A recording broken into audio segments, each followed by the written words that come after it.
Whaatalwhatu se whaapoponga o talafou o le Radio Samoa.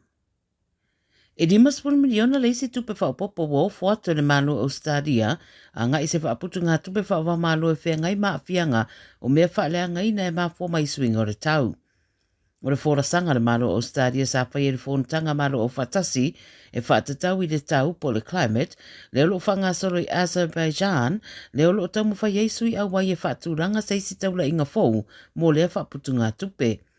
Pai mai le ABC o Stadia le atunu ulo na ono au pito i te lele fua i lea whaaputu ngā tupe. Ma ora saunoanga le minista o swinga i le tau a Stadia, Chris Bowen, i le whonotanga le COP29, na i e ta uai o le whesosoni whaopopo lea o Stadia, i runga ato reisi se lau miliona sa fua ina i le Pacific Resilience Facility o se nofanga e umia le Pasifika e whesosoni e tari atu ia afianga o swinga o le tau i le Blue Pacific Continent. O Dave Swinney mai le Australian Conservation Foundation wa ia tā ua e mānei o watau la mua Australia i leo foina o lefso son tau tupe pei tai i te tonu rawa i o lona loto i whale.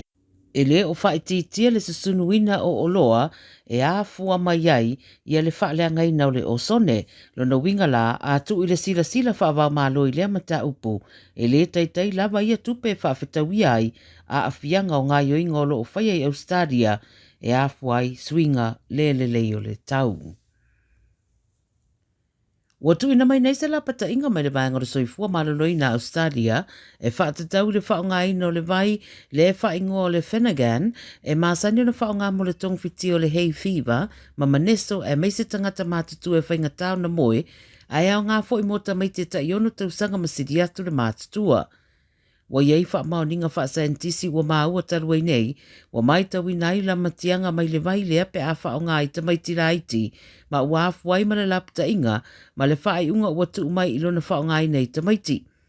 Whaero mai le TGA, po le Therapeutic Goods Administration, i le ripote le Nine News, wa maua isu esu e ngā lo o lava wha maoninga e langolango ai,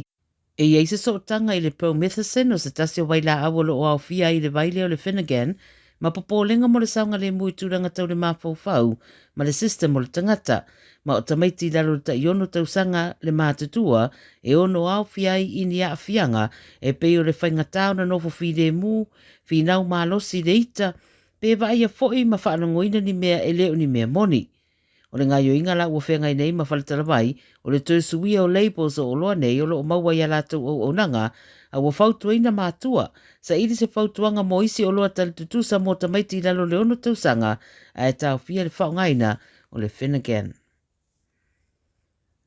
Ua whola mai le Transport for New South Wales o le soro te te elea sa fuafua mo le aso a tae au, ua toe toro pō ina ua yeise madienga ua taunu i eitara noanga ma le uni, ia wha wau le au unanga e pēna masani ai mo le aso a tae au. O le uni o lo tūrai mo le rail, tram, ma pasi, sa whaatūranga na nātu soro te te mo le wha aso, a mata a tae au, a nga i atu i le aso sa, a o whaatari ai whiutana inga na whaia ma le whainga māloa New South Wales.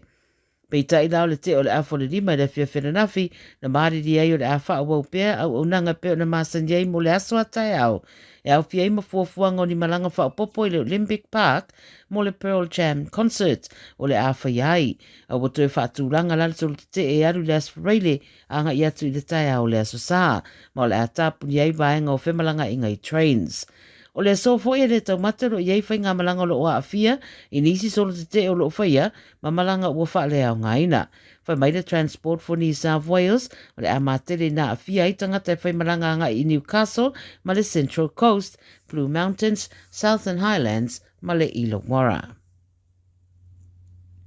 O te neti talavau o stadia to rua mai melepone, leo lo o ini tūlanga tinga ina i Bangkok, ua whaeroe nisi ripoti la tamai, o lo whao ngā pēra masini ar wharamai i whesosoni i ai, ai fōringa e le i o ese mai malo la potu sa iai, mo le lua se fulfai tū la talo na inumia, se vai la au lo masaromia ua ona na ai, a o iai i Laos. O Bianca Jones ma Holly Bowles, sa nofo i le Nana Backpacker Hostel i le vai asa taruai i Thailand, ai le ianga i ane check out i le teimi sa fuafuaina, ma muri ai lo o a afia, i ni vai sa tau mawhaina, le a foina mariri waistanga te to rua, ma le to tele wa tau fia i fo i wharamai, ma salomia ua ona na uma e ma salomia o le methanol. Whaamtaranga me le mata upuleu ta wai o la ua ia to lua o isi wala uria ia na awa iatu le tō foina o shots o le lao vauka sa o foina ne le no whanga na umawai. O le taulanga na malanga iai e ngua o Vang Vieng e iloa tele mō tā whaonga ma whai ngā pāti. Pei tai lau atu ina le upeng ta whailangi le Smart Traveller e au i tangata na whae tete o no wayeini si wā a fiai mai drinks po o vaitau mawhalo o foinai. O lo o foina le mtanga rengo re vai whafo au stadia le pasosoani i a inga o nei te to o lua o lo iai pe Thailand tali ai tong fitinga o lo tau mo whaia pea mo i la ua e ta i se fuluiwa tau sanga le mātutua. Tala muli o se lipoti wo whaamatu mai le Cyprus Spy Agency a Australia, wailo ai o a onga tū lelei tūlanga tau tupe po Welfare Schools i Australia, o i la tau isi o lo tau lai mai iei o spainga i lunga o penga ta whaelangi.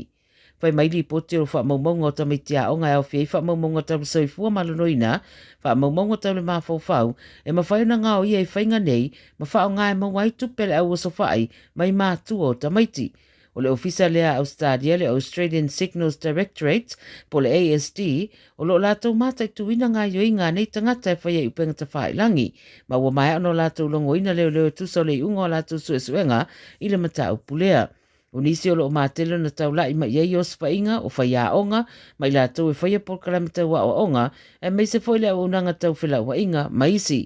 Sa unwa ile minstau whea ngai mai au unanga Richard Miles, o le au whai o ripoti ua mai tawina le ripoti lea e tali tutusa lava ma le tausanga na tenei a ua vaia le si pe i rungo tupe alu a e maise le onga atua a fianga. Fautu ina tangata tai totasi ma pisinisi a wane i tatongina ni tupe nisi o hackers o na e le aise wha maoninga o le ato e mawane ni wha mtalanga na tau te ngao ia. Tala nā le radio sa mua mole nei a wauli.